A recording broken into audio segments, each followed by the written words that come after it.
ભાજપના વોર્ડ પ્રમુખ માટે પણ હવે ચૂંટણી થશે। 2 ટર્મ સક્રિય સભ્ય હશે તે જ દાવેદારી કરી શકશે। મહિલા પણ વોર્ડ પ્રમુખ બની શકશે। આવતીકાલથી ફોર્મ ભરાશે। અમદાવાદ પોલીસનો સબ સલામતીનો દાવો। ચાંદખેડાની વિસામો સોસાયટીના 4 મકાનના તાળા તૂટ્યા। રાતે થયેલી ચોરીની ફરિયાદ પોલીસે બીજા દિવસે સાંજે નોંધી।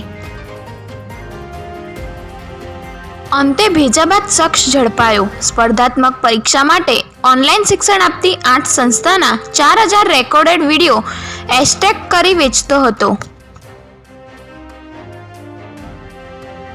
10 ડિસેમ્બર સુધી વાહનનો દંડ ભરી દેજો, નહીં તો મહેસાણા આરટીઓ દ્વારા જપ્ત કરાયેલ વાહનો દંડ સહિતની રકમ ભરી મુક્ત કરાવવાની આખરી તક। 10 ડિસેમ્બર બાદ જપ્ત કરાયેલા વાહનોની હરાજી કરાશે।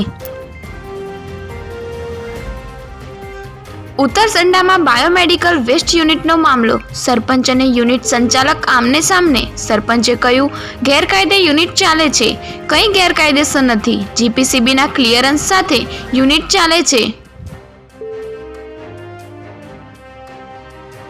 પતંગ પકડવાની લાયમાં માસૂમે જીવ ગુમાવ્યો। વડોદરામાં પરિવારે આખી રાત બાળકને શોધ્યું।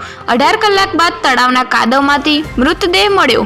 માતાનું એક જ રટણ, મારા રોનકને પાછો લાવો।